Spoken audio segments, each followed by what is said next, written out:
Welcome into the Verizon post-game show here on the Seth Joyner Show YouTube channel at 6abc.com. I believe the term last year that was used a lot was BTA. Well, that happened today against the New York Giants. Jalen, you like that one, didn't you? Jalen Hurts goes off, gets 4 touchdown passes in this one. Going back to last week, you're talking about 7 touchdown passes over the last 2 games. Saquon Barkley breaks out real quick with his best game of the season, 150 yards on the ground, another 24 through the air. He gets 2 touchdowns, 1 by air, 1 by ground, and the Eagles offense was off and running. And also, you look at that defensive line today, what they were able to do against Jackson Dart to the tune of 5 sacks, in this game today.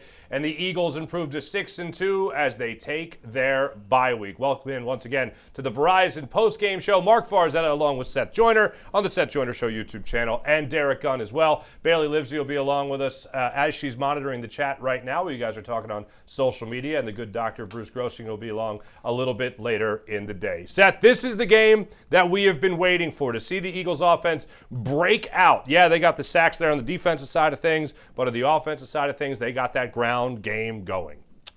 No doubt about it. I said last week, during my podcast, at some point in time, they're going to figure it out and they're going to find their way. Today, it was awesome to see Saquon, the second play of the game, break out and, run away from the defense.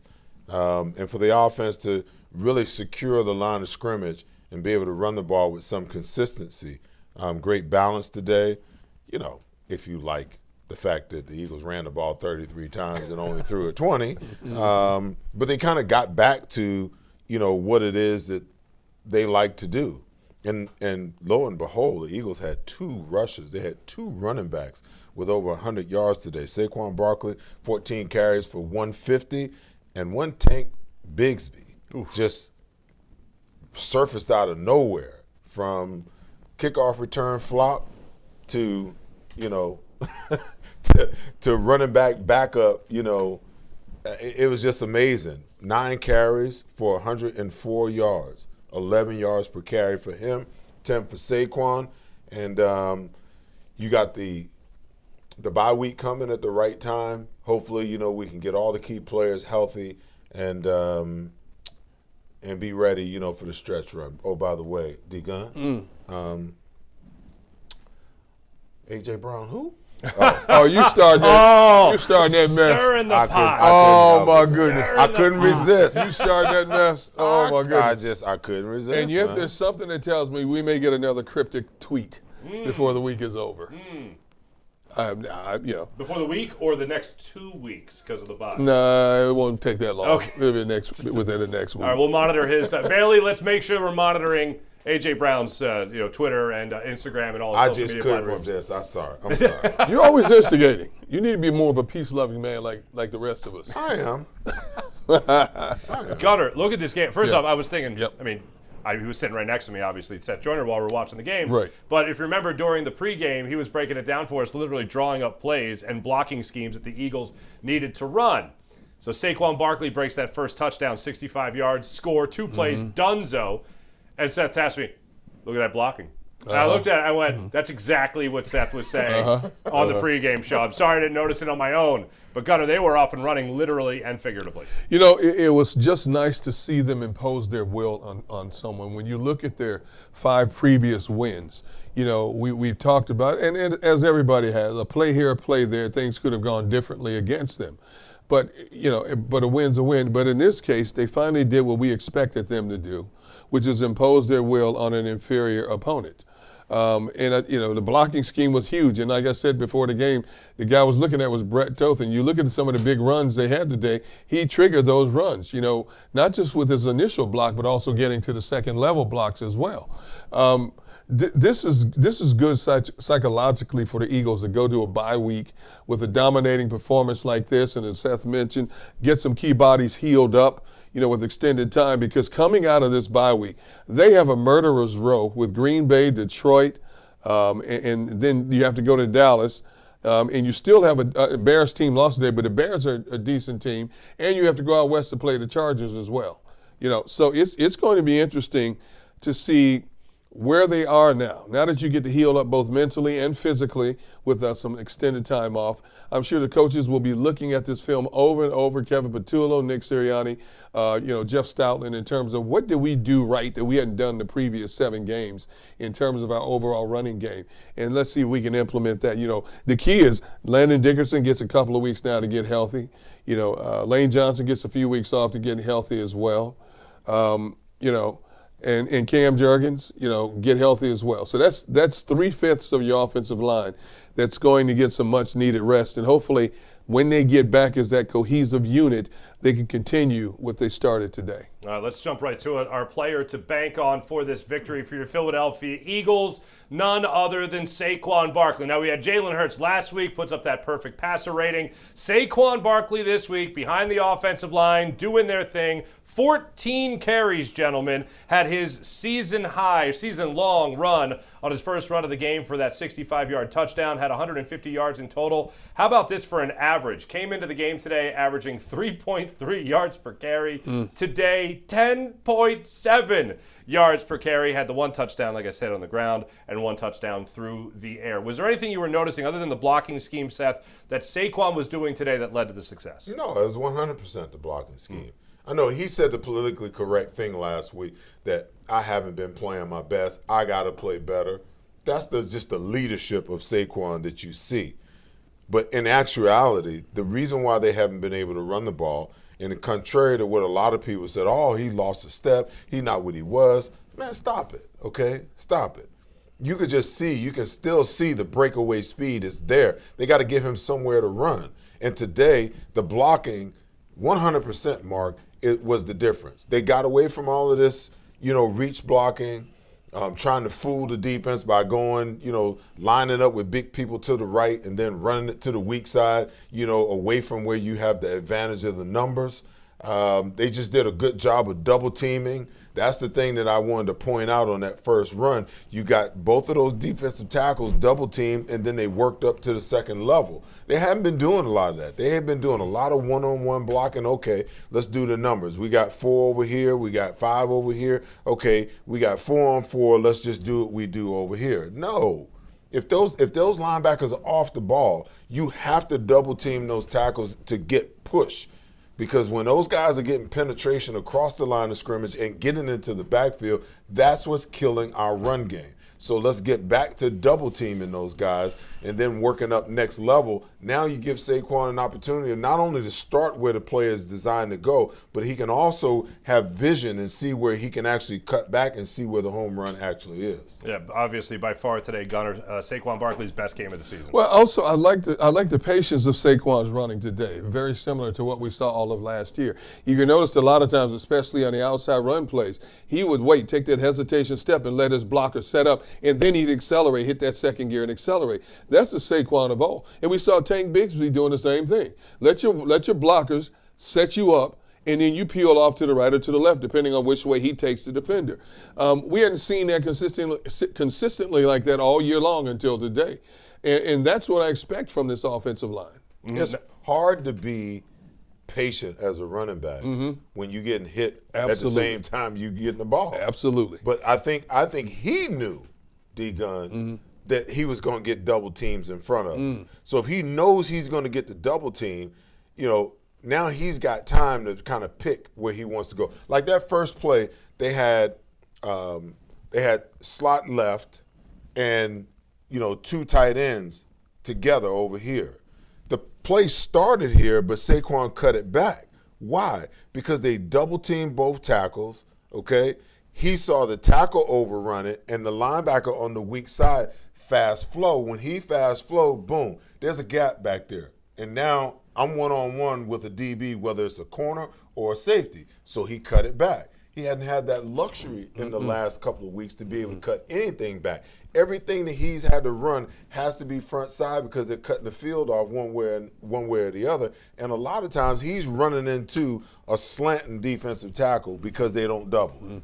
Now, the other part of this is, Saquon Barkley, best game. Tank Bigsby, where did this come from? I mean, we're used to only seeing him on kickoffs. He's absolutely tanking throughout this game today, as in bulldozing through the offensive line, carrying guys through them. And how about this? Yeah, Saquon Barkley, 10-plus yards per carry. Tank Bigsby, 11-plus yards per carry. He was having himself a game. What took so long for Tank Bigsby to get this opportunity? Because before this, we were just seeing him muff kickoffs and whatnot in the return game. So what changed in this Eagles depth chart for him to go out there and show what he was able to show today? Basically, an opportunity. Because it was Saquon first and then Will Shipley. We didn't get to see a lot of Tank. Let's face it, Tank stinks when it comes to kickoff return. Yes. But obviously, he's a lot stronger runner and he's shiftier. If you saw some of the runs where he went misdirection, he thought he had the defenders thinking he's going to go one way and cuts back the other. That last run he had, that straight up the middle run, where he kept churning and picked up 11 or 12 yards. I had no idea he was that strong to begin with. But they're going to need that. It's going to be all hands on deck down the stretch here with the last 9 games. And, I feel really good about the depth at their running back position now. Obviously, we sit and wait and see what Saquon's injury is, and hopefully it's nothing long term because they're going to need everybody. But, man, I like the depth and the rotation of what they had. 3 different type of change of pace backs, man. It's difficult for any defense to defend, especially if you have the ground control that the Eagles had in this game today. Mm-hmm. What did you notice from Tank Bigsby that he was doing so well today? He was running hard, man. He was running hard. It makes you wonder, A.J. Dillon, I don't know if is he injured? Or is he just a healthy scratch? That's a good question. And I think that with Tank, he's got a little more shiftiness to him. Where with Shipley, he is more of a linear guy. Like, he's a zone runner. He's going to hit it without a cut, and he's going to hit it hard and fast. But Tank, my goodness, man, not only was he shifty today and made some guys miss, but he just ran hard, man. Mm-hmm. I mean, that kind of, when you got Saquon battering you like that, and then you come back with another guy that's bringing you similar, physicality that can make you miss, it's just demoralizing, for a team to be able to put up 270-something yards on you rushing. That was just the way that it should have been. And you know what? Tank's been good for a long time. Mm-hmm. He's just been stuck down in Jacksonville with an offense that struggled. And now, with a couple of young running backs, he became, dispensable to them, and how he made the move to go get him. But if you go back and you look at some film on Tank Bigsby, trust me, dude can run the football. And when they brought him in, I thought they were bringing him in more so to be the backup because they either weren't pleased with A.J. Dillon or A.J. Dillon was injured. But they brought him in for kickoffs, and my goodness, he had butter on his hands back there, man. He couldn't even feel one. So obviously they're familiar with his shiftiness, his ability to carry tacklers, would-be tacklers, and all that. So was it injury? Was it just not learning the playbook? Why do you think it was, Gunnar, that he took so long to be able to help a team in the way that he was able to help the Eagles today? Well, I think it's basically because of the commitment to Saquon. Okay. When you have a Saquon Barkley, everybody else behind you is not going to get many carries unless it's just to give him a breather or he's injured, and you go out and check him and then put him back in the game. And obviously, Shipley was here already, so Shipley obviously was the next go-to guy. Mm-hmm. And I think Tank just showed today how hungry he is, just to show that he can contribute to this team other than just special teams. And after looking at a game like this, I would not be surprised if he is elevated to the number 2 back behind Saquon, to be honest with you. And that's not a knock against Shipley, but if Tank can run like this every time he touches the ball, you talk about wearing a defense down with a guy like a Saquon as your home run hitter and this guy coming in to clean up the rest. That's an incredible 1-2 punch, man, when you're trying to reestablish yourself as a potent ground attack. That's a great 1-2 punch to have. I mean, man, think about this. Saquon only had 14 carries today. Mm-hmm. He had 14 carries and 4 balls that he caught. That's not a lot of touches, man. Mm-mm. That's 18 total touches that he had on the day. So when you have the luxury to have a guy like Tank who can take 9 and still give you 100 yards, man, that's going to be hard for a team to deal with when this offensive line gets 100% and they start road grading again. We talked earlier in the pregame show about the fact that the Eagles were averaging under 90 yards per game on the ground. Well, today they put up 276 yards on the ground. That's figuring it out, obviously, when you talk about blocking assignments. That's figuring it out when you talk about play calling, and that's also figuring out when you talk about the talent. And I do think two things fell into place today, gentlemen. One was on special teams. One was obviously what we just talked about in Tank Bigsby. But I think the Eagles also found their kick returner in Will Shipley. He had one return for 41 yards. He had 2 or 3 big returns today, and I think you're right. He's sure-handed, accelerates, hits the hole well, puts his team in great field position on a number of occasions. I think you're right. I think the Tank's Bigsby experiment back there is over, and I think Shipley's your go-to guy. You just want a guy to give you a decent shot at field position, and that's what Shipley did today. We hadn't seen that all season long. For a couple of the kickoffs that he got his hands on. I think that Gibson is another option there, because listen, when you're returning kickoffs, the way that it's structured now, you got to be like hair on fire, pick a hole and hit it as hard and as fast as you can if you're going to make some yards. The whole day of tiptoeing around, setting up blocks, setting up walls and all that kind of stuff, it doesn't work that way the way it is currently structured. Now, Shipley's used to that because he's a running back. But Gibson, if they could scheme a way to give him a crack, he's got the breakaway speed, I believe, that can get us a kickoff return for a touchdown, something I haven't seen in I don't know how long. All right, look at it like this. Let's talk about Jalen Hurts now and what the passing game was able to do today. You talk about efficiency. You talk about 20 passes from Jalen Hurts today, 15 completions, 4 touchdown passes. To go through it, the first touchdown pass that he had, because obviously the first touchdown was Saquon Barkley's big run to open up the game. Then the first touchdown pass that Jalen Hurts had was another one to Saquon Barkley in response to Cam Scadaboo's touchdown that he had where he beat Patrick Johnson for some reason. He was up over top of him. And then Barkley breaks it to the outside. He's able to get that first touchdown. Jalen just seemed like he was going right to that from jump. He looked like he had Saquon Barkley right in the spot that he wanted to be, and he was able to get the first touchdown that way. The next one, you look at that quick slant route by Dallas Goedert, and the pass was right there on the money to Dallas Goedert from Jalen Hurts to be able to get past a linebacker that looked like he wanted to take Dallas Goedert apart on that would-be hit, but Goedert got into the end zone from that. And then it just branched off from there. The last one, the one that he capped off there with the touchdown pass to Jahad Dotson.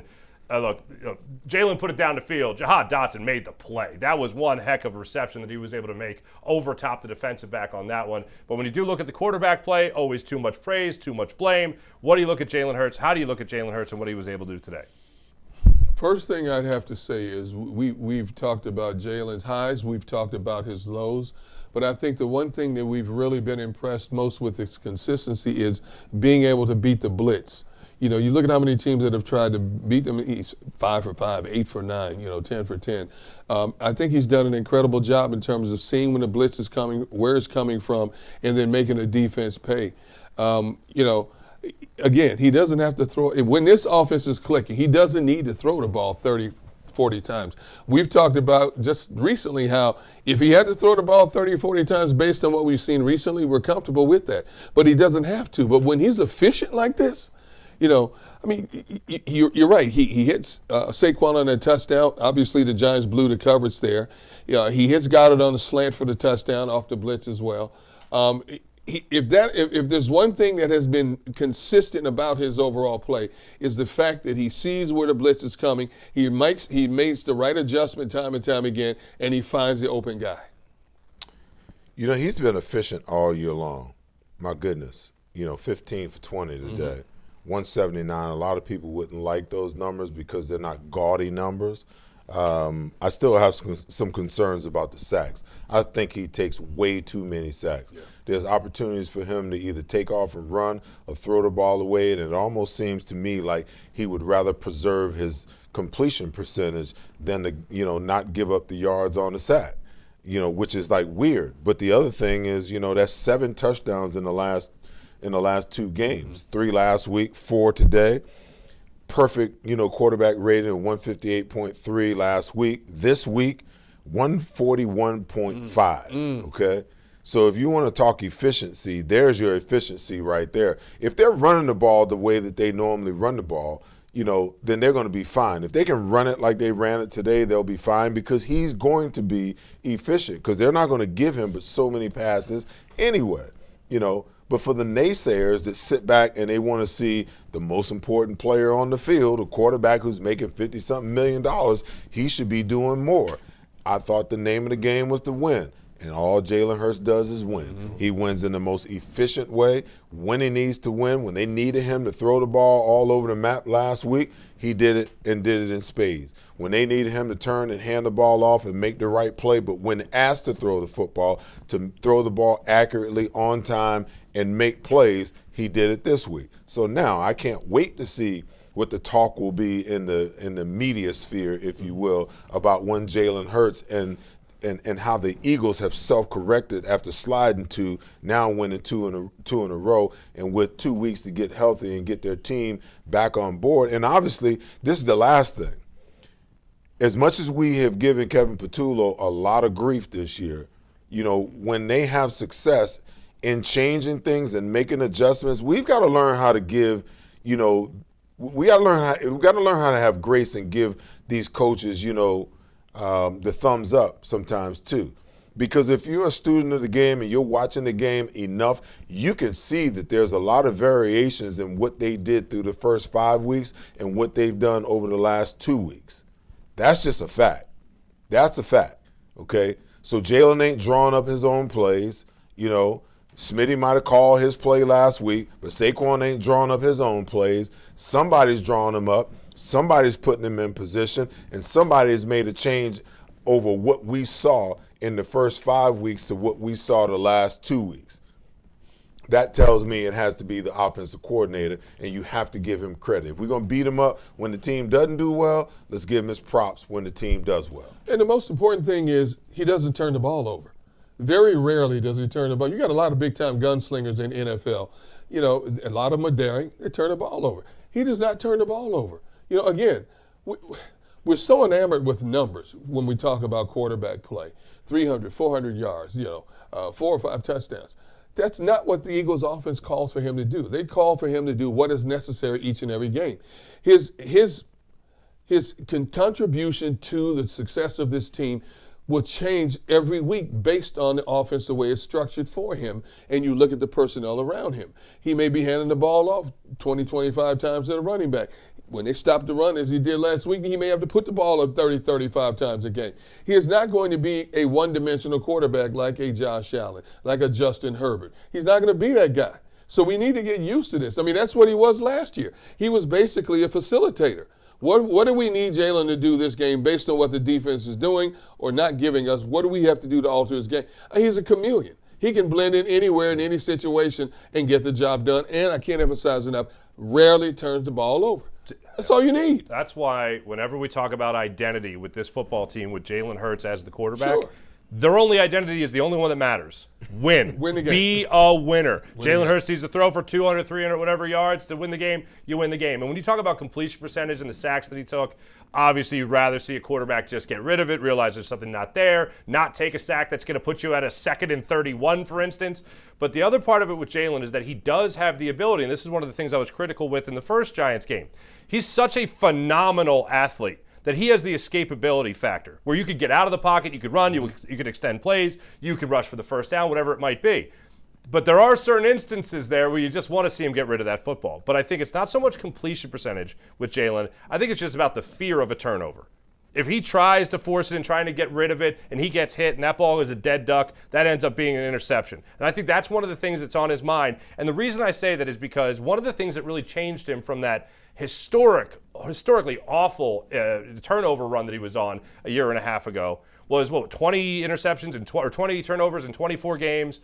He really started to protect the football after that, and that's when you really started to see him take those ill-advised sacks. When in reality, I think what he was doing was just making sure he didn't turn the football over. And I think that's one of the things he realizes with this team. Like, I got a good enough team where if I just make sure we win the turnover battle on my end, we got a great chance to win this game.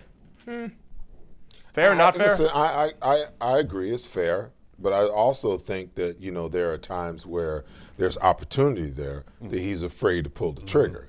And I just don't think that you do anything in this life, you don't do anything in this game, in a state of fear. I get it. You want to protect the football. You want to do the right thing. You want to make other teams earn everything that they get. But, you know, I think that's some of the things that probably frustrates the wide receivers sometimes. Because we were watching the game today, and I'm like, dude, he's standing right there. Like, he's 10 yards away from Dallas Goedert on the crossing route. Yes. Yeah. I'm like, he's 10 yards away from, Devontae Smith, and you throw into like double, triple coverage, and Dallas is standing there wide open. Give him the ball. You can't tell me you don't see him, but that seems to be, the guy that he trusts and the route that he trusts to throw. And sometimes it blows my mind. There's a lot of meat left on the bone at times when you watch this passing game, And to me, it's about knowing where players are. If you got two guys over here, that means that there's only one over here. Somebody's free somewhere. Simple mathematics. So just scan back. It's a quick scan back to see where the other guy is, and let it go. But, he plays efficiently. And like I said before, and I'll just keep saying it all year long, everyone wants a team to have an identity. We hear it all over the place on ESPN and Fox and you name it. What is this team's identity this year? Okay, I'm gonna say it again, and I submit to you guys that their identity, this team may be Jekyll and Hyde from week to week, because there are going to be games where Saquon's going to have a game like today, and there are going to be games where it's completely opposite, where Jalen's going to have weeks like he had last week, where he went 19 for 23, 326 yards, and 3 passing touchdowns. It's going to look different from time to time, from week to week, because teams are playing them different from week to week, not even from week to week, but from down to down and series to series, So let's not get caught up in, we got to run the ball. And, sometimes we're going to be in a situation where the passing game is going to be there, and we need to take advantage of it. There's going to be times where teams are going to start to play back now. And if they play back, or they give us a 5-man front, or they give us a loaded box, we should be throwing the ball on every down against a 5-man look or against a loaded box. I get so tired of them throwing the ball on first down. It comes out incomplete. Then they turn around and they hand it off on second down, and they get 1 or 2 yards. Now you're in third and long, and guess what they're doing? They're coming with the blitz. And don't tell me y'all don't see it, because I see it. Me and Mark was watching it, and I'm like, man, what is going on with this play calling? They throw it on first down. To me, if you throw it on first down, you've committed to throwing it every single down. Because you got to get 4 to 5 yards on second down in order to get to third and short. But they throw it on first down incomplete. 1st and 10. They come back on second down. They turn around and hand the ball off. They got a loaded box. Saquon gets 1 to 1.5 yards. Now you got third and long, and now you're in trouble. I have to say this before we get out of our first segment here, because how dare I not bring this up with Seth Joyner sitting next to us here, Gunner. 5 sacks, Seth, on Jackson Dart. What? Season high. How about that? It's a beautiful thing. It's a beautiful thing. I mean, we talked about in the pregame about them taking, a Russian page out of how they went after Patrick Mahomes in the Super Bowl. Just, rush to the top shoulder of the quarterback and stop, because you're not going to beat him around and get it, because Jackson Dart's going to step up and step through, And they did a really good job of pushing the middle, not getting too high or wheeling back. And obviously, if you're getting sacks, if you're getting 5 sacks in a game, then that means you're playing pretty good on the back end. Thumbs up to Vic Fangio for mixing it up. They played a good bit of zone, but they also played a good bit of man and mixed it up and tried to confuse. And that's what Vic really is a master of really confusing quarterbacks, giving them one look pre-snap, and then the ball is snapped, boom, they're in something completely out. Something completely different. Not too shabby. All right, that's what we have to say about the game. We'll continue talking about it, obviously, but Bailey Livesey, coming up in the next segment, will help us know what you're saying about the game as an Eagles fan. Plus, we'll hear a little bit later on the Verizon postgame show from Nick Sirianni and Jalen Hurts as well. All that and more on the Verizon postgame show. Hi, I got some work done with another surgeon. If I give you the bill, can you give me a better deal on a better face? Like this? We're not doing that. Well, at Verizon, anyone can bring in their AT&T or T-Mobile bill, and they'll give you a better deal on the best 5G network. What? Read my lips. You're not as cool as Verizon. Guess not. Hey, my eyes are up here. Bring your AT&T or T-Mobile bill to Verizon for a better deal. I miss turtlenecks. There's a number on the screen. There's a number on the screen. There's a number on the screen. There's a number on the screen. There's a number on the screen. There's a number on the screen. There is a number on the screen. There's a number on the screen. There's a number on the screen. There's a number on the screen.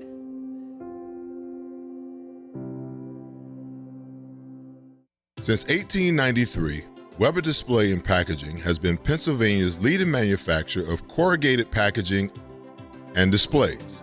We're family owned with 4 Philadelphia locations, 2 converting facilities, a warehouse, and a fulfillment center. Designed through delivery, we exceed customer needs. Weber Display and Packaging. Our core values drive everything we do. Come join our team. This upcoming segment is brought to you by Verizon. You heard our opening comments on the game, with the Philadelphia Eagles coming away now with a 6-2 record heading into their bye week following their 38-20 win over the New York Giants. Revenge and a possible revenge game. It certainly looked like that. We now want to know what you guys are talking about in the chat, so we welcome in our social media correspondent, Bailey Livesey, standing by. Bailey, how are you? What are the good people talking about? Well, Mark, I'm doing great. Social media is much more of a positive place to be today versus previous weeks. I mean, fans are loving the timing of this. 2 touchdowns by Dallas Goedert on National Tight Ends Day. With Goedert involved, Dotson, Barkley, do you feel like this offense has found that balance between the run game and the passing attack? One of the things I will say I think we were a little critical of during the game was not spreading the ball around. Not that it was damning, but just, oh, that's interesting. Devontae Smith has 6 catches, and no other wide receiver other than Xavier Gibson, and on a little touch pass has a reception. So we wanted to see them spread it around a little bit more, and I think what eventually led to that was first off, the score kind of allowed that last bomb down the field to Jahan Dotson for the catch, but also the run game working so well, I think opened up a lot of doors for the rest of this team, Seth. I mean, there's balance. I mean, if you, like I said before, if you enjoy the fact that the Eagles ran the ball 33 times today and threw it only 20. If that's the kind of balance you're talking about, if it works, great. If it doesn't, then it needs to swing in a different direction. I was a little miffed because I felt like this was the game with A.J. Brown out that you would see Jalen Hurts really spread the ball to, a lot of different people. But I think I believe we have our press conference going on right now at Lincoln. He's not even at the podium yet, though. We're still waiting for either Nick Sirianni or Jalen Hurts to get at the podium, Seth. Sorry. I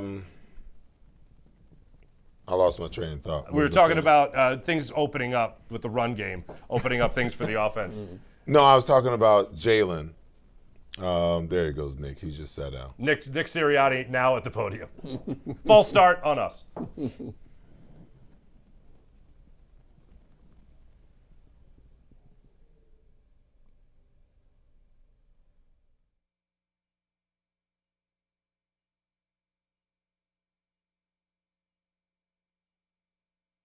Different things like that. It's going to, obviously the O-line, deservingly so, played awesome. Deserves a lot of credit. Backs ran hard. All the guys that got touches ran hard. Receivers were blocking downfield. Tight ends were doing a good job against really good edge guys. A lot of respect for Burns and Thibodeau and Carter on the problems that they can create on the edge. So great team effort to be able to rush for that many yards. Who's the best complimentary game of the season from your perspective? I don't know. I mean, it was a good win. Anytime you win in the National Football League, it's a good win. It's hard to win in the National Football League. So I can't. I don't know if I can answer that right at this. I got to watch the tape, look through everything. But I thought that the defense played. I mean, until that last drive held a good offense that's been scoring a lot of points, the 13 points. They scored, and then they scored late. Run game, pass game. Pass game was efficient. Run game was super explosive and efficient. Special teams had a lot of, we created some really good field position. Will had some really good returns set up by really good blocking by our kickoff return unit. Sticking on blocks and letting Will get going, and Xavier did a good job of kind of being the off returner there as well. So I thought a lot of good things from each phase. Obviously, we're going to have things to correct and work on. Can you address the job that Kevin Patullo has done so far, and the I don't know how well or maybe not well he's sort of ignored the noise? Because every time we talk to those guys in there, they're saying it's us, not him. And now it seems to be, them and him. Yeah, that's a good question, Marcus. I think that in football, it's always us, all of us. And so I know they love Kevin, but it's always all of us. And Kevin, I think Kevin's really mentally tough. I think you have to be in this game, regardless of anything. You have to be mentally tough in this game. It's a long season. There's ups and downs. There's weekly stories, all those different things. And I think what Kevin's done a really good job of is being able to block out anything that can be a distraction to him and working like crazy to put himself in the best position to call the best game that he can each week, regardless of what's going on. So I got a lot of respect for Kevin in that aspect. To A.J. Brown change the game plan and alter how you wanted to attack the Giants? Yeah, we got a lot of faith in, we always want to be able to run the football, and we were really efficient being able to do that today. I think that there's no secret. We want to be a balanced offense that can run and close games out, be explosive in the pass game, be efficient in the pass game. And so regardless who it was in, we have a lot of faith in those, in all the wideouts. Obviously, anytime you lose a player like A.J. for a game, it changes some things as far as how you go about, putting guys in different positions. But naturally, you want to, if you have faith in the guys that you have that are backing them up, whether that's receiver or O-line, you still go about doing what they can do the best, but also putting them in position to make plays. And we got a lot of faith in Jahan, and I know. Jahan only had the one catch, but it was a big-time play. A lot of faith in Darius Cooper, a lot of faith in Meche. All those guys. Xavier Gibson was able to get a touch today. He's pretty explosive. So I like the depth that we have there. We're always going to be better, obviously, with A.J. on the field. But I thought those guys did a nice job stepping up and making plays. And, just like what happens when the offensive line is down a man. With Dallas Goedert getting him back in the offseason, what did it mean to have him in this particular system? Yeah, Dallas has been a great ever since I've been here. Dallas, and even before I got here, Dallas has been a big-time player. Has the ability to make plays in both the run and the pass game. So anytime you have a player like that, that's huge. You had a couple of years ago, you lost a couple of games in a row, and it snowballed, and it kind of got away from you guys. It didn't this year. You lose 2 in a row, and you've come back and won 2 in a row now. What, if anything, did you learn maybe from 23 and apply now? Does it even matter? Does that factor? I think there were lessons that we learned in 23. I'm not so sure that it applied the exact same way. I know there were lessons we learned, a lot of lessons that we learned in 23, but not necessarily, just because we didn't lose 2 games in a row last year, we know the reality in this league that you can lose multiple games in a row because of the parity of this league and the good players and the teams and the coaches in this league. So I don't think from inside perspective there was any ever like, oh man, this is like 20, you know what I mean? Like, but were there lessons learned in 23? Absolutely. And we continue to try to learn lessons from 24 and 25. And I think what's really important is this bye week right here. I always like our process off of a bye week and during a bye week. And, that's my job as a coach we still got a lot of things to fix and clean up, but that's what this week will be about. The players resting, looking at stuff themselves, and then us really grinding it out this week to put ourselves in a position to move on through the rest of the season. What does the heavy package do for you guys in terms of looks you're getting? Last week you put it out there, you get a deep ball. Today you get a 65-year-old, but you're using it a lot. Yeah, I think Fred does a really good job. You know, every time Fred's in at tackle, when he's had to spell Lane or Jordan, he's just done a really nice job. I'm really happy to have him back because, we really trust Fred. And so I think that talk was just about, hey, how do we get him on the field? It's like how you would want to get a receiver on the field or a tight end on the field or a running back on the field like Tank. Same thing with Fred. Like, he's done such a good job. He's been so productive when he's been in. We're just trying to find a way to get him on the field, and he's been really productive in that aspect as well. And so it's just about trying to put your players in positions to succeed and getting your best 11 out there for whatever you're seeing that week. The way Tank runs. At Lincoln Financial Field ahead of the Eagles taking their bye week at 6-2. When we come back, more from Bailey Livesey and your comments, and then a little bit later on, Jalen Hurts, we'll hear from him, and Dr. Bruce Grossing will join us as well to talk about the Eagles' list of injuries. All that and more when we return on the Verizon postgame show. Picture this. You play big-time college football, you get some NIL money. You get drafted in the NFL, and you start making real big money. However, you're 23 years old and you don't have any credit. Here at Mid-Penn Bank, we're helping these athletes establish credit through secured credit cards and other strategies that can help develop their credit now, so as they continue to make money, they can have long-term success financially.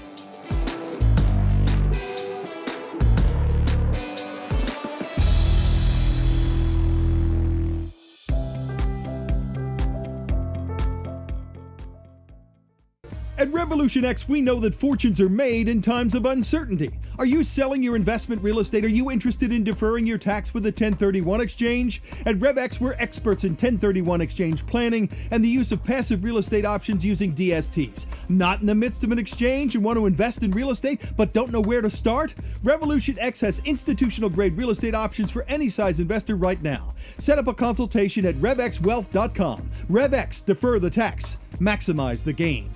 Gentlemen, are you ready for a wardrobe update? Introducing Divine Nine's Custom Menswear, your clothier for truly unique, custom-made threads. With Divine Nine, you can design your own one-of-a-kind suit, jacket, slacks, shirts, golf pants, and shorts, perfectly handcrafted by our skilled artisans who will bring your vision to life. Prepare to stand out from the crowd with Divine Nine's Custom Clothier, official clothier of Seth Joyner. Custom clothing made for you. Pride, passion, and persistence. These are the values that drive us all at Ron Jaworski Golf. We strive to deliver outstanding conditions as well as playability for golfers of all ages and abilities. Our championship golf courses offer a variety of challenges, from a link-style walk along the river to an escape into the pines and everything in between. My team at Ron Jaworski Golf is committed to delivering memorable experiences every single day. See all we do at ronjaworskigolf.com. This upcoming segment is brought to you by Recovery Unplugged.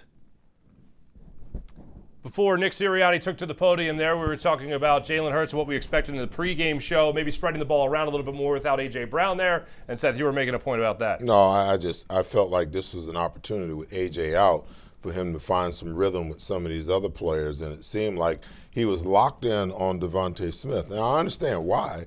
But my goodness, you got all of these other young wide receivers. Give some of these guys a chance to kind of get some game flow with you, especially Jahan Dotson. I mean, he's really got to be feeling some way. I understand you're paying about $50 million a year, the two top-tier wide receivers in A.J. Brown and Devontae Smith. But if I'm Jahan Dotson, man, I'm really feeling some type of way, especially after a day like today, D-Gun, because this was an opportunity for him to be able to step to the forefront and really, get something done. And what did he get? One target? And he had to go up and made a play of plays in order to get that play, because that ball was severely underthrown. Should have been intercepted. Mm-hmm. Yeah, 2 targets to Jahan Dotson today. One was underthrown. The other one he was able to make the play for. Yeah, Jalen only connected with 5 different receivers. When we talk about spreading the wealth, we need to look at the aspect of there's some big, big games coming up. And when you are in control of a game like this is a prime opportunity to get other people more involved. You know, I know your big money catchers want their ball as well, but in the bigger scheme of things, this is about being as unpredictable as possible when you start going up against better competition. And I was looking at the stats. I mean, you know, when you look at a lot of the quarterbacks in today's game, they're connecting with 7, 8 different receivers. You know, they may only get one target, but the bottom line is, you know, they're getting a target. But in a case like Jahan Dotson, you know, this guy's been around the league for a while. You know, he's not some rookie off the street. He's an accomplished pass catcher. And I understand Devontae has emerged as one of the best route runners in the game today. There's no question about that. And I understand when you got A.J. down, you're looking for a primary target to keep the chains moving. But Jahan Dotson was a sure-handed receiver. You know, and you have to utilize them more because, as Seth says, you know, when receivers step to the line of scrimmage, there's an unspoken signal when a quarterback looks at a wide receiver that you know exactly what they're going to do, and the wide receiver knows exactly what the quarterback wants them to do. You can't really get that when you're only getting one target a game. You know, now I understand you had to run the football today. You ran it 33 times. You had to today because once Saquon broke that 65-yard, you basically broke the Giants' backs. I understand that you had to establish that run game, but there was enough opportunities also where you could have spread the wealth a little bit more. You got give Gibson a little bit more target. You know, he had one target. The touch pass, yeah. Yeah, the touch pass. Dodson, 2 targets. Give those guys a little bit more looks because I guarantee you, you're going to be counting on them down the stretch. You've got 9 games coming up, and as people not just jockey for divisional purposes, because I truly believe the Eagles are going to win the NFC East. But when you look around the NFC, there's a whole lot of parities, man, with teams right now. When you look at the likes of the Green Bays and teams like that, you know, you got to, I hate to say look over your shoulder, but you got to watch what they're doing as well. And when you meet them head to head, you better make sure you're getting the job done and everybody's on the same page. Coming right out of the bye week. They're going to get a big old bite of all of that. Let's get back to Bailey Livesey standing by. She's got 2 more questions for us when it comes to our chat. Bailey, thank you very much for teeing it up on that first one. What else do you have for us? Well, there is a debate on social media about that whistle during the missed field goal. Some fans believe that the Eagles should have gotten another attempt. Other fans say that it was handled correctly. What is your take on this? It was confusing to not be on the field and understand exactly what was going on. I will say the Eagles got away with a huge play, and that was the play that Jalen Hurts should have really been debited for a fumble, unfortunately. And it didn't go that way on the tush push. They said they blew the whistle early on that one. So I'm not looking at the referees today and having a lot of complaints. But how do you look at it, Seth? You just never know. I mean, it could have been some idiot in the stadium blowing a whistle. So you never know. I mean, you got enough cameras around so you could see, you know, who tried to swallow their whistle after they actually blew the whistle. But everybody heard a whistle. And I don't think that affected Jake Elliott, you know, missing that field goal. But if you did whistle it, and that is the rule to reset and re-kick, then I think they should have had the opportunity to do it. But, you know, like Mark said, you know, things kind of panned themselves out, D-Gun, in a way where, you know, the Eagles got away with one. Jalen sticking that ball out to get that first down, he clearly was not on the ground. No. It was clearly, you know, a strip by Thibodeau and recovery, and it clearly should have been the Giants' ball right there at that point. I thought the officiating in this game today was horrendous in a lot of ways. But we've seen that officiating across the league throughout the course of this season, man. And they've got to do something to clean this up, man. You know, these are examples you send to the league office, you go over them, and you send your edict back to the guys on the field. Look, you've got to get this right. Because what if it's a defining moment in a game and you make the wrong call? Whether it's the team we cover or not. You know, so I'm 100% in another play was when Jackson Dart allegedly threw the ball. That was a fumble. His hand was not coming forward. Yeah. And they gave it back to the Giants. And we're seeing too much of this, man. I mean, I understand we're all human. We make mistakes, and those on the outside looking in, it's easy for us to sit back and criticize. But you get paid handsomely to know better than this. You have replay machines now to help you out with making these decisions, and you're still making the wrong decision. You made the wrong decision on the Jalen thrust for the first down on the tush push, and, of course, on the one with Jackson Dart. His hand clearly was not going forward when the ball came out of his hand. I mean, the whole reason for, you know, instant replay so you can go back and look at it and get it right. Now, I get it. Things happen a lot faster in real time than it does when you have the replay camera where you can slow it down and really look at what happened. But my goodness, it's just atrocious, the refereeing, the officiating in the National Football League now. And you see it across every game where it just makes you scratch your head and wonder, like, what are you guys looking at? And you've got the benefit of replay. How do you replay it and get it wrong at the same time? It's just amazing. Bailey, what else are the good people talking about when it comes to this Eagles 38-20 victory over the Giants? Well, the Eagles look like they are finding their rhythm heading into this bye. There was a lot more to like today. Fans are wondering, what does this team still need to focus on before heading into that primetime game against Green Bay?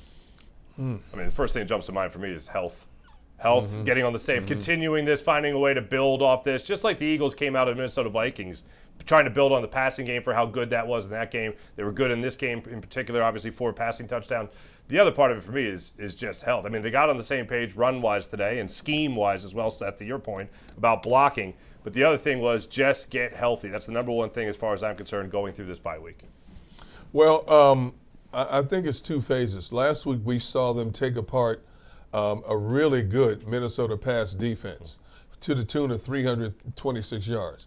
Today we saw them just run right through what had been statistically a porous Giants run defense, but yet a Giants defense 2 weeks ago that stonewalled their running game. Now all we got to do now is find a way for them to put it all together and make them that potent component they were a season ago. You're 8 games into this thing now. Now you get time to sit back, reflect, look at a lot of film and what's right, what's wrong, what did we see that we hadn't seen in previous weeks, and let's combine those things to make us what we were, which was an offensive juggernaut in 2024. Interesting because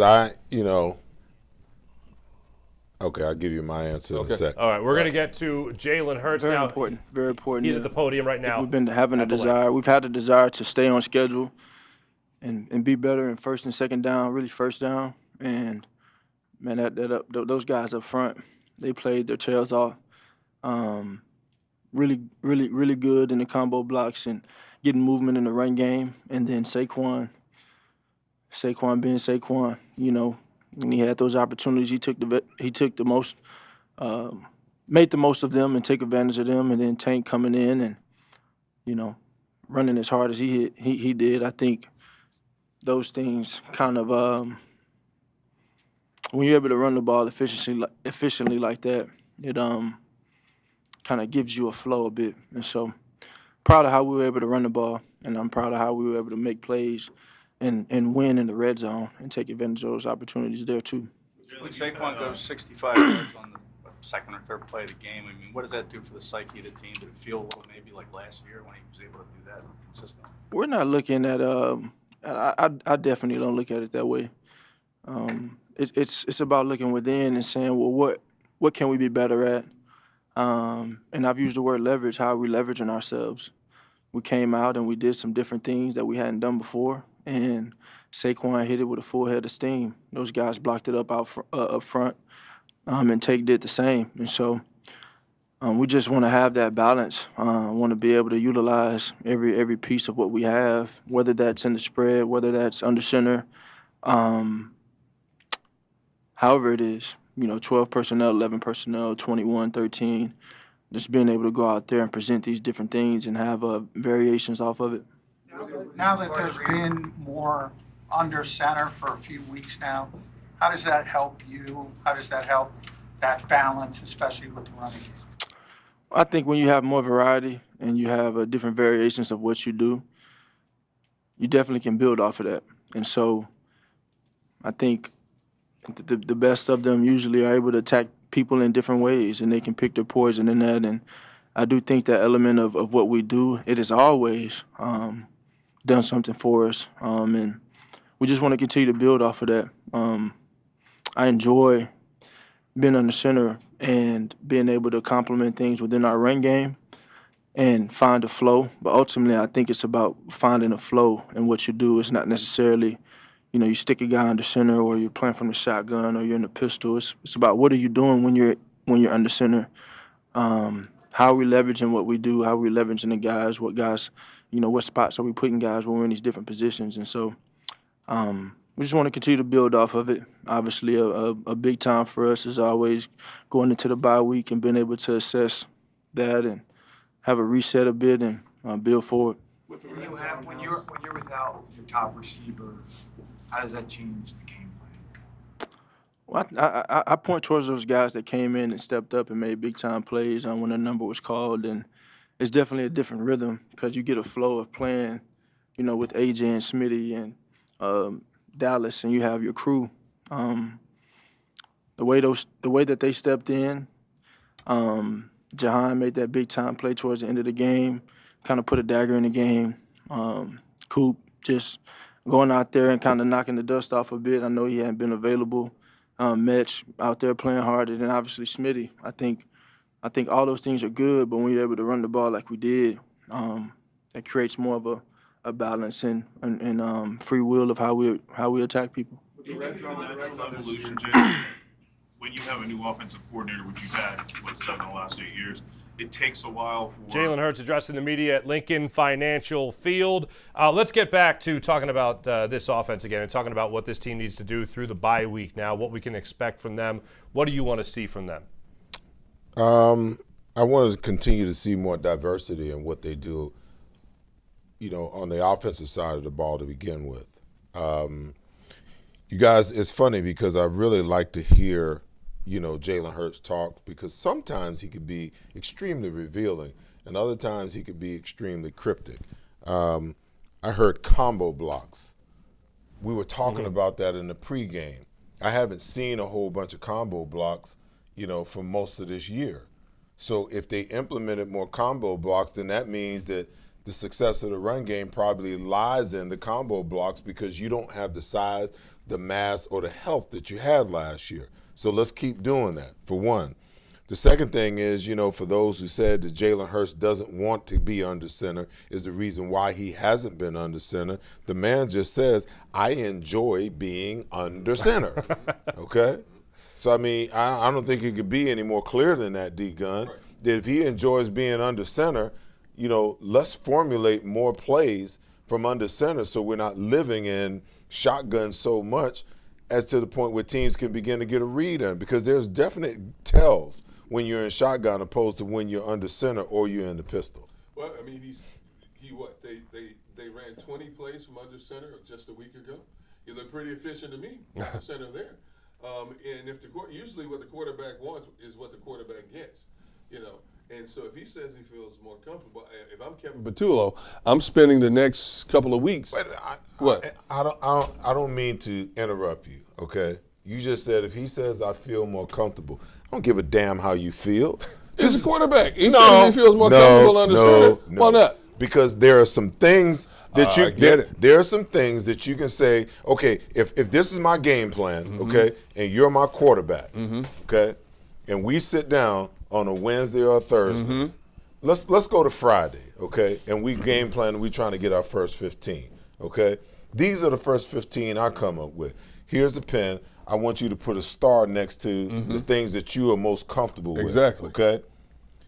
Now, I'm going to call some of those things that you're most comfortable with, but damn it, you're going to run everything that's on the sheet. I get that, but then how many times do we hear quarterbacks talk about that they have significant input into offensive game plans? I get it. And if that is the case, that means they get to call what they're and you hear coaches say this all the time. We structure an offense to the comfortability and to the strengths of the quarterback that we have on the football field. Now, that's when you designing your offense. I get that. Like, you're not going to put Jalen Hurts, in a straight drop back 7-step drop and tell him to stay in the pocket. No. But I'm saying if he tells you, now this is something that should have been discussed in depth in training camp. Absolutely. Not in the middle of a season. In OTA. Yes, OTA, not in the middle of a season. If this is just emerging now, then shame on the offensive coaching structure for waiting until now for this to happen. But we just heard the quarterback say he feels comfortable on the center. I agree. And I think that he's taking a shot at those people that say that he doesn't want to be under center. That's why I say the cryptic stuff. But my point is, if I got an offense and you're my quarterback and I'm paying you $50 million a year, you're going to run my offense, okay? You can tell me what you're most comfortable with, and I'm going to try to put you in those situations. But if I'm strategizing based upon what I think you're going to do defensively, and I think that this works over what you're comfortable with, right, be damned what you're comfortable with. We're going to run what I think is going to help us be successful. And I think that sometimes these coaches get themselves in a situation where they forget who the authority figure is and who is the one that's got the mind that's supposed to be strategizing and putting the chess pieces where they're supposed to be. You know why? Okay? You can acquiesce to players, but I think you can go too far sometimes. Can you imagine me telling Buddy, man, we don't need to be running that timeout. We don't need to be running that. We need to run this. Come on, man. Hold on. But your era doesn't exist anymore. How many times have we talked about today's player is a different mindset? These coaches treat these kids with kid gloves, man. They're more worried about coddling these kids and not having them pout than they are about getting in their faces and say, look, you're getting paid to do what I tell you to do. That's what an employer would do. You can go to an employer and make a suggestion all you want in any field, anything you do in life. But if your employer tells you, you're going to do what I told you to do for the betterment of this company, you're going to do it or you're not going to have a job. In professional football. Shouldn't it be that way? It should be, but it's not. Wait a minute. How many stories do we hear about this? How many times do we hear about this? The quarterback is the only player that has a say in something like that. Because a defensive A.J. Brown has been chomping at the bit, D-Gun, all season long. But you said only the quarterback. Let's go to the defensive side. If you've got proven Pro Bowlers time and time again, you don't think they have input with the coordinator in terms of what they like and what they want to do? Listen, they're talking to the coordinator. Sure. But the coordinator's going to call the play. Coordinator's going to call the play, yes. But we talk about this all the time. The mindset of trying to get in these players' heads nowadays to get them to do what you want them to do is vastly different. You just said it. Your coaches back in your day when you played, in my day when I watched you play and cover the game back then, man, I just told you to do something. You either do it, you're going to sit your behind on the bench. Now it's, what would you like to do? What do you think we're good at? There's a big difference in the way it's handled nowadays. I think that applies to some players. Ain't nobody going over to Vic Fangio telling him what he think that he should do. Not on this team because it's such a young defense. You understand what I'm saying? Not on this team. But that's my whole point. But I'm saying on a more proven veteran team, when you look at 49ers, you think some guys don't have some input them last couple of years when they were having all that success? They had all them Pro Bowlers on that defense. I guarantee you they have a powwow with the defensive coordinator. I'm sure they have a powwow. Yes. And the defensive coordinator is listening to what they're saying. Yes. And in his mind, he's saying, duly noted. Mm-hmm. Okay? It's different with the quarterbacks because the quarterbacks are closer to the OC and the coordinator. I mean, the OC and the quarterbacks coach.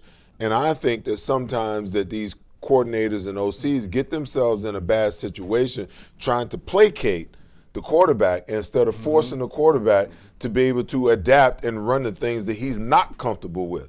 Do you think when I came in the NFL, there was a lot of things I wasn't comfortable with. Guess what I did? I took my ass to work and made myself comfortable doing the things that weren't a strength, turning those things into a strength. And erasing the weaknesses, you know. But we just want to let the player lean on the crutch and then do whatever it is that they feel most comfortable doing. That's not always conducive to winning. It's not, but it happens in today's game. And I've talked about this time and time again over the years. How many former players have told me, man, I can't coach these kids today. It's a different mindset. You can't get in their faces like the coaches did with you. Coaches did with you, you better have thick skin. You sitting your butt at home, or you're not in the league. Am I right or wrong? No, you're right. But I also think that there's a way that you can stay where it doesn't have to be as confrontational. I'm a confrontational person, so I don't mind somebody being confrontational with me. But I know how to rein it in and pare it back and say it in a way where it's not confrontational. Like, bro, I hear what you're saying. Right. I see what you're saying, okay? We're going to work it out. We're going to figure it out. But this is the way we're going to do it for now. Yeah. Okay? See, Vic Fangio has complete control over defense because he's got the youngest starting defense in the National Football League. When you look at some of these more veteran-laden defenses, that's a little bit different. You got to coddle some of these grown men making seven-figure income.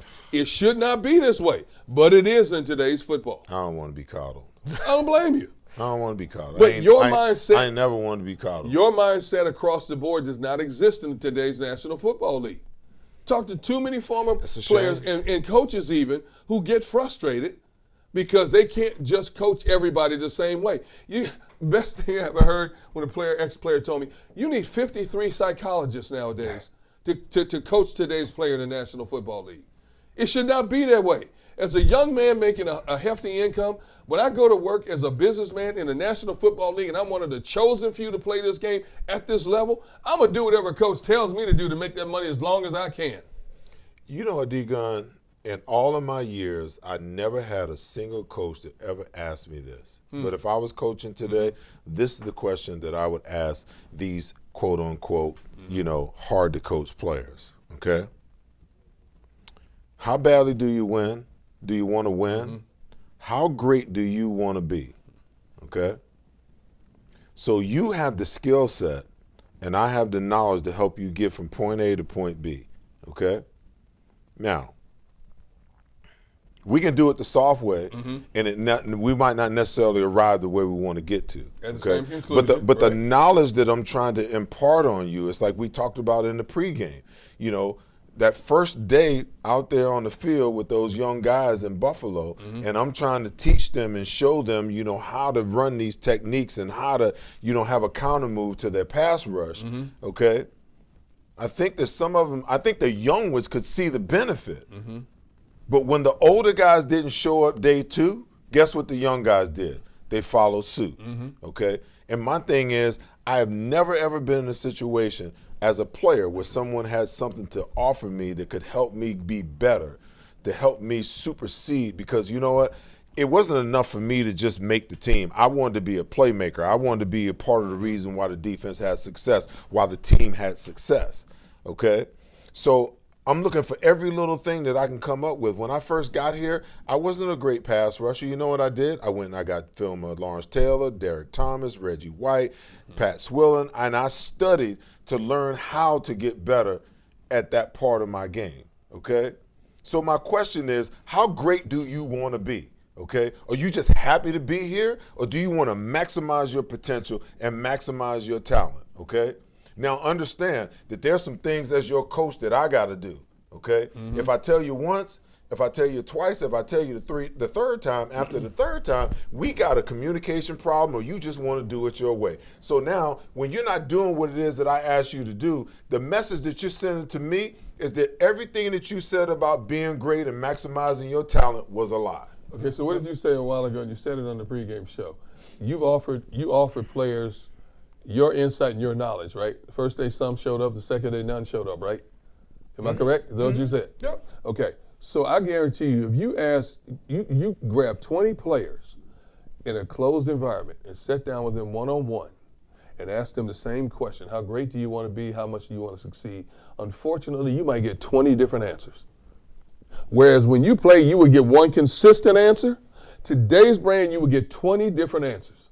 And that's the frustrating thing about coaching in today's NFL. I get that, but over time, your whatever your words are, your actions have to match your Absolutely. words. Okay. Absolutely. So if I'm coaching you, and you tell me that you want to be great, okay, and I'm pushing you to be great, and I'm trying to put tools in your toolbox for you to be great, but you're not walking out what you say that you want, then I know that you're full of it. Okay.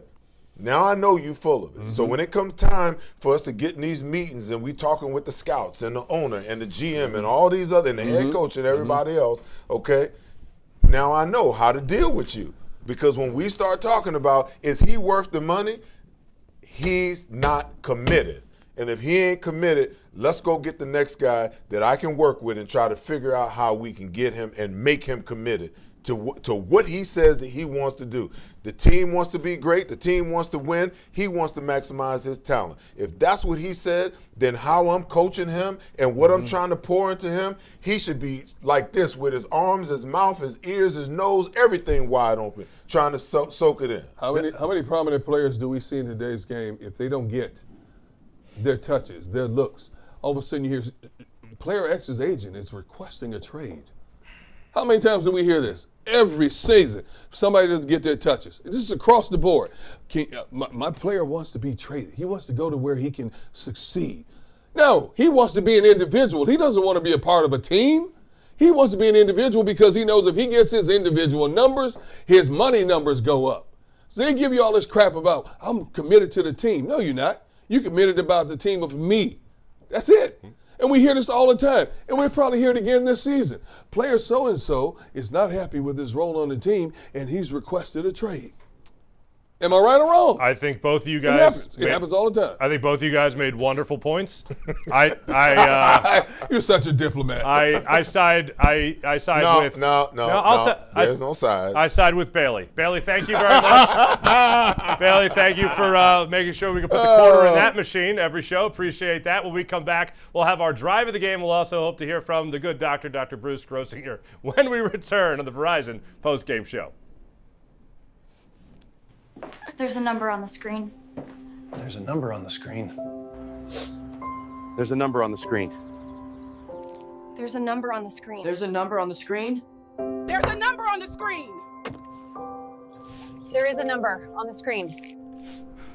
There's a number on the screen. There's a number on the screen. There's a number on the screen.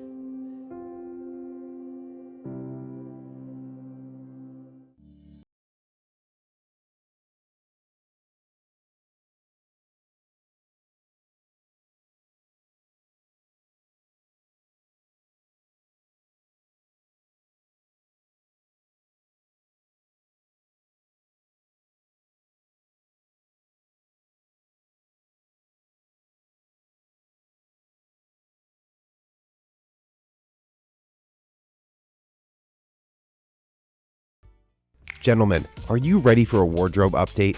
Introducing Divine Nine's Custom Menswear, your clothier for truly unique, custom-made threads. With Divine Nine, you can design your own one-of-a-kind suit, jacket, slacks, shirts, golf pants, and shorts, perfectly handcrafted by our skilled artisans who will bring your vision to life. Prepare to stand out from the crowd with Divine Nine's Custom Clothier, official clothier of Seth Joyner. Custom clothing made for you. I got this old thing and the bill from the store where I got it. Figured you could beat it with a better deal on one of these big boys. That doesn't work that way. Well, at Verizon, anyone can bring in their AT&T or T-Mobile bill and they'll give you a better deal. Oh, Verizon was pricey. No, better deal, best 5G network. Back to the TV. Does it come higher than 8K? Because I don't like to squint. Ma'am, take your TV and go. Bring your AT&T or T-Mobile bill to Verizon for a better deal. Guess you're not as cool as Verizon. You don't know that? This upcoming segment is brought to you by Weber Display and Packaging.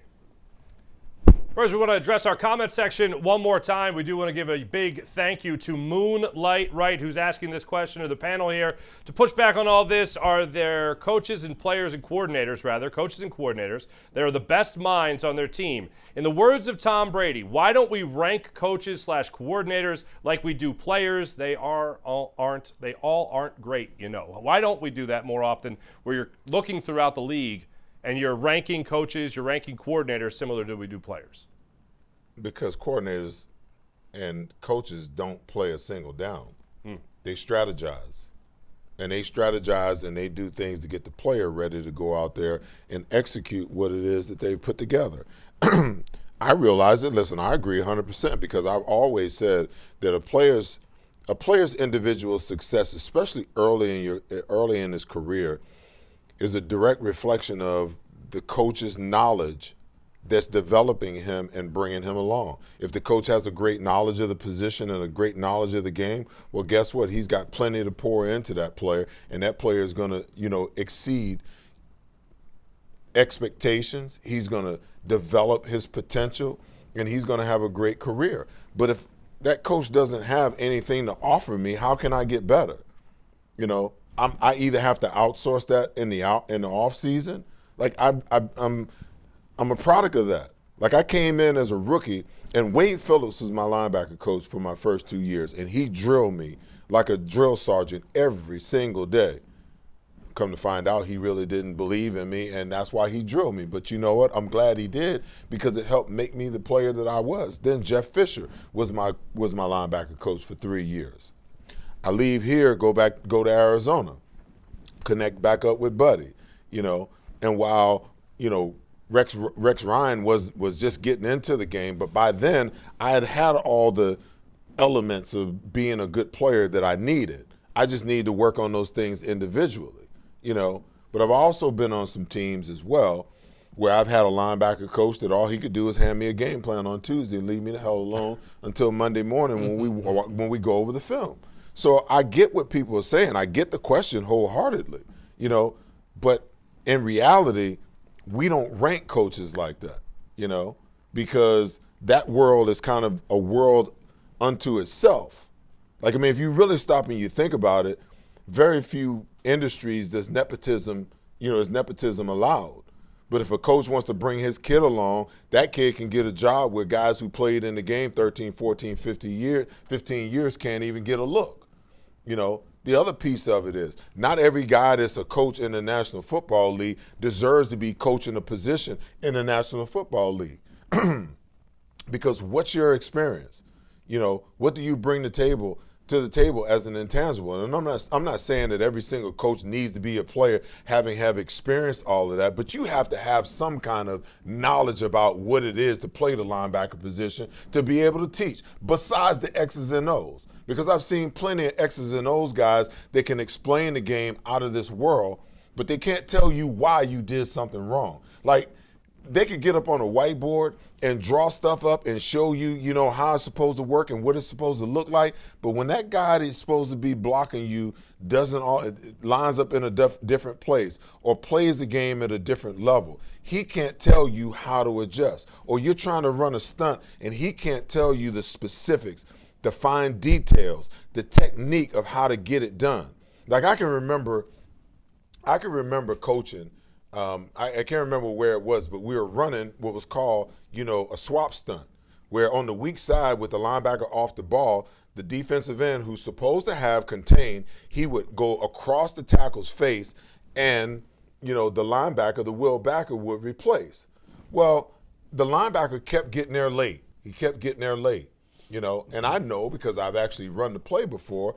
I told the kid, I'm like, listen, the reason you're there 2 steps late is because you're going too wide. I said, you got to anticipate where the ass of the end is going to be when he slants down. When he slants down, you need to come straight off his behind. You're way out here, and you need to be here. Cut it down. All of a sudden, boom, he's on the quarterback. Quarterback throws the ball on the ground, and the coaches are like losing their mind. I'm like, that's so simple. It's simple for somebody who's actually done it, you know. But if you've never walked that before and you've never ran that stunt before, how are you supposed to tell somebody how to do something you ain't never done before? You know, that's my issue, you know, with coaching in the National Football League. Not everybody that's coaching a position should be coaching a position. And the same way some people feel like, you know, I'm too aggressive and I'm too strong-minded and too alpha, you know, to be coaching today's player. Well, guess what? A lot of these players need that, you know, and we're placating them because we're acquiescing to their feelings instead of what's best for them, you know. I won't even go into, you know, really where I want to take it because it goes well beyond football. But we're acquiescing in areas where it shouldn't happen like that. And if you look at the better teams, can you imagine somebody telling, you know, Andy Reid, or Steve Spagnuolo, or, you know, some of these top tier coaches, ain't nobody telling Sean Payton what they comfortable with, you know, or trying to make a big deal about it. This is our offense and this is how we gonna run it. And this is how why? Because I've had success with it before. You know, I've been around here a lot longer than you. It's like I tell my son all the time, son, I've been here 37 years longer than you. How in the world do you think you know what I know? Okay? What I'm trying to tell you is that everything that you thought about, every step that you thought about taking, everything that you've contemplated in your mind, I've either walked it, done it, or thought about it. So how in the world can you possibly think that you know more than I do? But do it your way. Because you want to know something? Everything always comes full circle. It always comes full circle. Son, didn't I tell you? Yeah, Dad, you told me. Why? Why you got to put yourself through all of that? When I'm trying to tell you before it even goes that route, it would be the same thing with me and coaching.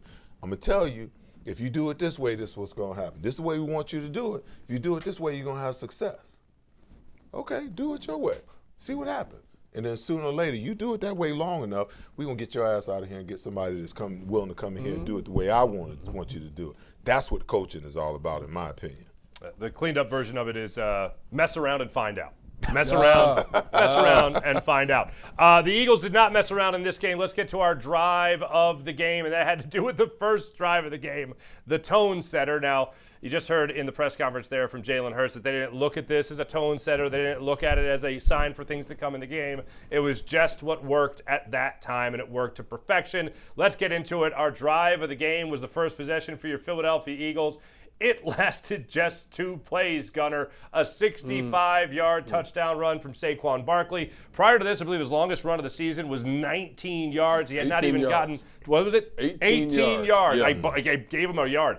Not even a 20-yard run yet on the season. This one, he gets the second play of the game. Bang, 65-yard touchdown, just like that. Bang, bang, boom, Gunner, 7-0 in favor of the Eagles. Blocked perfectly. I've been waiting to see this all season long. It's a shame we had to wait 8 games into the season to finally see what we were expecting for much of this year. But we talked about it on the pregame show. They finally blocked it up. They caught the Giants in the right scheme to spring that play on them. And like we said earlier in this postgame show, once he took off on that 65-yard jaunt, I honestly believe mentally, psychologically, emotionally, that one play broke the Giants' back. Plain and simple. Yeah, and I believe it was Seth that called it in the pregame show. He drew it up. KP was listening. Boom, ran the play. I don't know about that. It was a sight for sore eyes to see 26 dashing through the snow. It was fantastic. All right, now there was unfortunately a long list of injuries going into this game. A.J. Brown being one of them, obviously, as we heard about the hamstring injury throughout the week. He was questionable whether or not on Friday we'd see that O or that Q next to his name. And it was an O. He was out. Cam Jurgens was out. We know about Landon Dickerson dealing with injuries. And now we're talking about Saquon Barkley. Let's talk about these injuries with the good doctor himself, Dr. Bruce Grossinger, joining us right now. Dr. Bruce, obviously a 150-yard game, 170-plus all-purpose yards there from scrimmage from Saquon Barkley. But the groin injury, I can't think of a better time to have the bye week than right now. What do you know about Saquon's status as this game went on? Well, he, as you noted, he had that great 28-yard run. For me, he was running away to the right side. He had a lot of good bend on that run himself there. And when he walked off and he was kind of clutching his, I thought it was a hamstring, but it turns out he had some groin soreness. He went into the blue medical tent.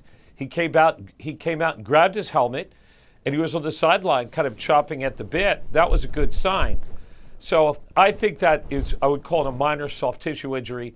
This bye week couldn't come at a better time. As you noted, there's a whole slew of players, including our good friend Brandon Graham, who is going to be coming out against the Green Bay Packers. So everybody thought BG was coming, but we've been texting each other, and he's ramping up. And the intent all along was for him to come back and play away against Green Bay on Monday Night Football.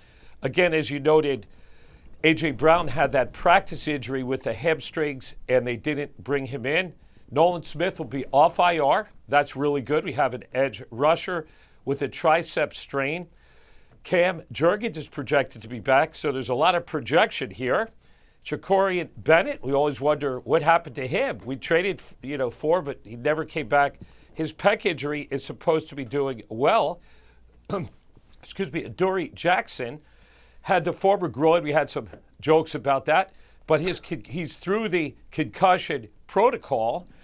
Azeez Ojulari, another important D lineman, has a hamstring.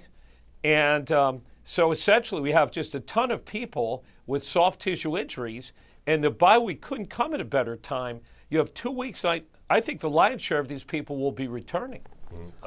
Doc, who of all the people that you addressed, who's the one that you're most concerned with? And two-part question. I've been seeing a lot of hamstring injuries across college football on Saturday, as well as the National Football League.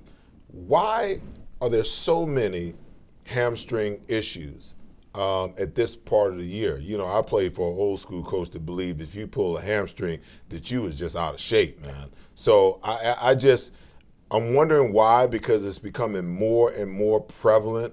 across the board. I think there are more hamstring injuries than darn near anything else. I would say, so the first question is, what's the most important injury? Cam Jurgens, I would say, is the most important because he's the most important player on that list. Obviously, I think A.J. Brown will be back, so we could push A.J. to the side. Didn't have, a lot of people expected him to play today, but Cam Jurgens has this knee. He had an MRI. There was no structural problem, no need for surgery. So I think if he would come back, Brett Toth, I think it's been okay. But I think Cam, just because of the importance of the offensive line, he'd be my most important player. As far as hamstrings, I think you're right. I think there's a thing called football shape, and there's like gymnasium shape, and there's cardio. And I think it's a hangover from the lack of conditioning in the preseason, and that just hasn't been remediated during the season. There's so many walkthroughs, walkthrough Wednesday. Another thing I think is these players are just so big, they're so large, and they're carrying a lot of weight. So I think you're seeing a lot of soft tissue injuries. You're seeing groins and hamstrings. You're seeing calf strains. So I think it has to do with their size, large size, inherently physics and mass, and we couple that with not being in great football shape. And you alluded to that in your soliloquy earlier, and I thought it was very apropos as it relates to these hamstrings. Doc, I want to ask you about a player who's not an Eagle. What we saw from Cam Scatterboo today, I mean, that was tough to watch. And a dislocated ankle. When you're talking about a dislocating ankle and getting him back on the football field, how many different degrees are there to dislocation? Because I also heard someone talking about checking for the possibility of infections when you get an injury like that. Yeah, I conferred with, after the injury, again, I've always been a big fan. I think, D, you and I have been a fan of Scat, and it was really horrible to see that. And the stadium gave him a standing ovation, and people always talk about the Eagles fans not having class. So in conferring, basically, he was, Zach Bond hit him. He raised his ankle up, then all of Zach's weight everted, externally rotated his ankle. So I believe, unfortunately, he dislocated, he tore two ligaments, the medial dorsal ligament and the ATFL is another ligament. So I think he clearly tore those ligaments. And my concern is it was such a gruesome injury that I fear for both the distal tibia and fibular. This looks to me like a tib-fib and multiple ligament fracture. Luckily, they were able to reduce him on the field. They were able to reduce him, and that certainly helped, D, as far as preventing vascular blood vessel injuries, nerve injuries. And he's going to be looking at an open reduction, internal fixation. The good news is that Dak Prescott had the same injury. This is not an uncommon ankle. It's gruesome to see. But they're going to put a plate in there. They'll put a titanium plate, some screws, and the projected time from the comeback full duty, full time, will be 8 to 12 months. Wow. And Scott is a very young man, and it's a shame he's going to be out that long. But when you looked at that, remember Dak Prescott was out a while, and he's had a really good comeback here. And so that was really sad, but I'm glad you had a chance for me to explain the different levels of this, that it looks like a surgical ankle, and he's probably going to go for surgery rather soon. Plates and screws, fractures, multiple ligament tears, complete dislocation.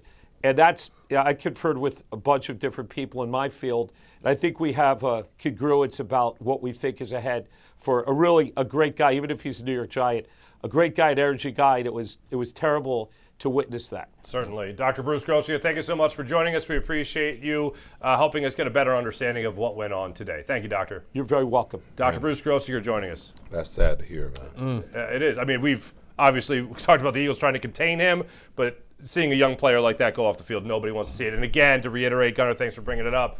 Kudos to the Philadelphia Eagles fans on handling a financial field, giving that young man a standing ovation. Absolutely. I wonder, will ESPN and Fox and everybody else give the Philadelphia I was thinking the same thing.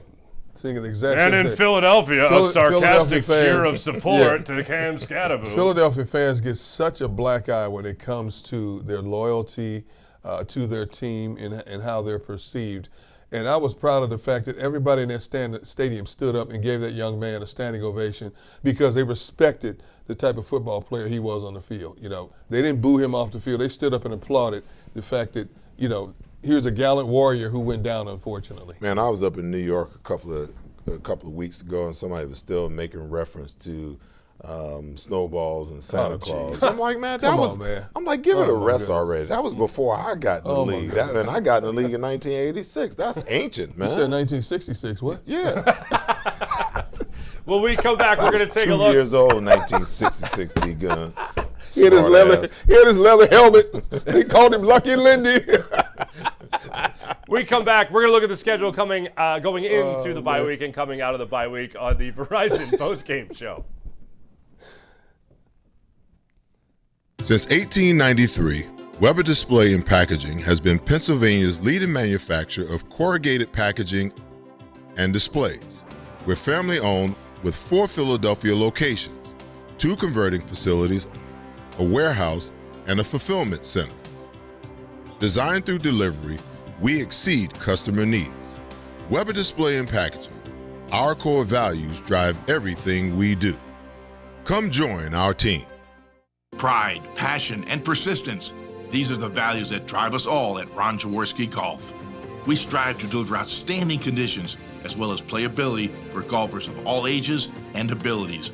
Our championship golf courses offer a variety of challenges from a link-style walk along the river to an escape into the pines and everything in between.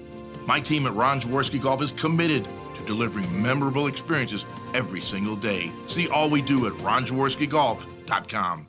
At Revolution X, we know that fortunes are made in times of uncertainty. Are you selling your investment real estate? Are you interested in deferring your tax with a 1031 exchange? At RevX, we're experts in 1031 exchange planning and the use of passive real estate options using DSTs. Not in the midst of an exchange and want to invest in real estate but don't know where to start? Revolution X has institutional grade real estate options for any size investor right now. Set up a consultation at RevXWealth.com. RevX, defer the tax, maximize the gain.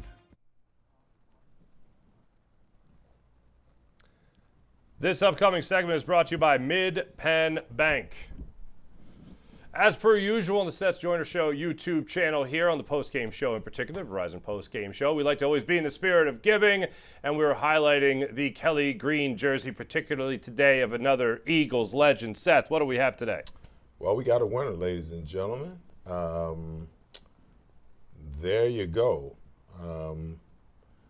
What is that? Al Todd 516 is our winner. The information is right there below.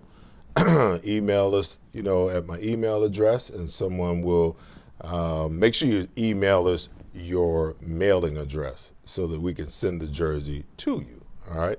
Congratulations. And we got plenty more where that came from. When we come back after the bye, we got some tickets that we're going to give away. I think we got 3 sets of tickets for games down the stretch, as well as, some more jerseys and some more signed balls and mini helmets. And no D-Gun, ain't none of it for you. You won't go to the Help D-Gun Foundation? No. That's a shame. HookerBrotherUp.com? No. That's a shame. We don't even have the graphic ready today. Well, yeah, we do. We always have the graphic ready. Look here, Help a Brother Out Foundation. Push of a button. You claim to be a generous man, and you can't help a brother out. Is that what you're telling me? Is that what you're telling me, Seth? I thought we were family, man. I can see now we're just distant friends. Let's take a look at the road ahead for the Philadelphia Eagles. Of course, they got their bye week. We hope everybody gets healthy. Now it looks like run game's on the same page, pass game on the same page. They come out. Oh, no rest for the weary gentlemen. Green Bay Packers, Monday Night Football at Lambeau Field. Pretty good, Howard. How about that? Not too bad. Thank you very much. It's just a pretty face. Also, the Detroit Lions will be hosting then the Dallas Cowboys in Week 12. They got the Bears. Remember, that's a Black Friday game, so we'll see you guys after Thanksgiving, all full of tryptophan. Then you go to the Chargers there in Los Angeles to see them. Raiders, This is brace yourself for the letdown game kind of thing. Oh, trap game, whatever. Then they got the Commanders, Bills, and Commanders again to round out the season. The Cowboys game in Dallas is a Kelly Green day, as is Week 18 against the Commanders, another Kelly Green day. They taking the Kelly Green down to Dallas? Apparently. Oh, man, they may start fighting, man. That's a flashback. That's a flashback game. The last time we was down there in Kelly Green, that close to Thanksgiving, boy, not only did we whoop them on the field, we beat them up after the game. The man says with pride. The man says with pride. This is obviously a tough schedule, Gunner, going up there against the Packers and Lions right out of the gate. But, you want to be the best, you got to beat the best. You know? And like I said a while ago, when you look at teams like Green Bay, Detroit, Tampa Bay, those are the teams you're going to be neck and neck with all season long, trying to get that all-important home field advantage. And so it's going to be interesting. Because I'm telling you, man. Say what you want to say about Dallas, and Dallas may lose this game today in Denver, but Dallas is a different team at home. And with CeeDee Lamb back in the fall, Dallas is putting up 40 points at home. I don't know why they're so inconsistent on the road, but at home they're a different ball club. And, of course, Dallas feels they owe the Eagles just like the Eagles felt they owed the Giants. It's a division game, so that's going to be interesting. That Chargers game out west is going to be – but Chargers are pretty good at home, too. There's another team that can light it up on offense and defense at home. But you take the Chargers on the road, they're a different team. I'm intrigued by the Chicago team because Chicago lost the game today. I didn't think they would lose. But Chicago is a much better football team than they were a year ago. So they've got some interesting games down the stretch. And depending on whether Jaden Daniels is healthy or not, you got to play Washington twice within a span of 3 weeks like you just played the Giants. And Buffalo's always Buffalo, especially at Buffalo. Mm-hmm. So you've got some interesting games down the stretch here. That's interesting too, Seth, because you noticed during the game today that Jalen had a hand warmer. What's he going to have in Buffalo? Yeah, really. Electric blankets, thermal underwear. Right. Man, ain't nobody worrying about no Cowboys and no Bills and none of them fools. All right? Okay, all right. Fair enough. Keep saying, all right. Okay. Fair enough. Any big plans? I tried to tell y'all last year. All right. What did I tell you going into the Super Bowl, D-Gun? Nobody care about no Patrick Mahomes and the Chiefs. You was like, all right. What did they do? They stomped a mud hole in there. They did. Sure they did. Yes, they did. I'm going to give you that. All right. I'm going to let your overconfidence flow until we get to that point. Big plans for the bye week? Anybody? Gunner going to be grilling in the cold? I might get to grill a few times. Well, ice fishing? Enjoy, my son and my daughter-in-law are having a baby shower at my house. They always use my house. I just had a daughter and a son-in-law have a baby shower at my house 2 weeks ago. Now I'm having another one at my house. So I'm just chilling, chilling and grilling. You're just That's all great I'm to doing. be around, brother. You're just I great to be around. don't know about that, man. I'm not going to go that far. I'm going somewhere, man. That a guy. Very nice. I can't let people know where I'm at. Address, please. Hotel, phone number. We appreciate you guys joining us here on the Seth Joyner Show YouTube channel, 6abc.com. I might smoke some ribs and send y'all pictures. I just bought a bunch of cigars. Do it and watch what happens. I purchased some cigars at the Tinder Box where Seth and I were watching the game, enjoying ourselves. You guys should check it out, too, if you're into cigars, so make sure you guys do that. Also, thanks to White Dog Cafe for just being fantastic and providing our meal. Wait a minute. Uh-oh. So there's some talk here. So Angelique won my jersey, my signed jersey. Yes. And she's in here bragging that she won Reggie's jersey again. An assumed name? Uh-oh. She changed a handle? Uh-oh. Angelique, you playing dirty, girl. Uh-oh. Uh-oh. I think we might need to pick somebody else. Uh-oh. I got to confer with my better half because I know what she going to say. Oh, she won it fair and square. What? I didn't know it was the same girl. That's what I'm saying. But she ain't. About to reply. Yeah, but she's in here bragging, so I think that she might not. You didn't realize it either. That's okay. Okay, well, somebody else need to get that jersey. Hey, I feel uncomfortable between the family squabble here. Can I just step back a little bit and? It's all good. There we go. I should have put her on screen and given her a microphone.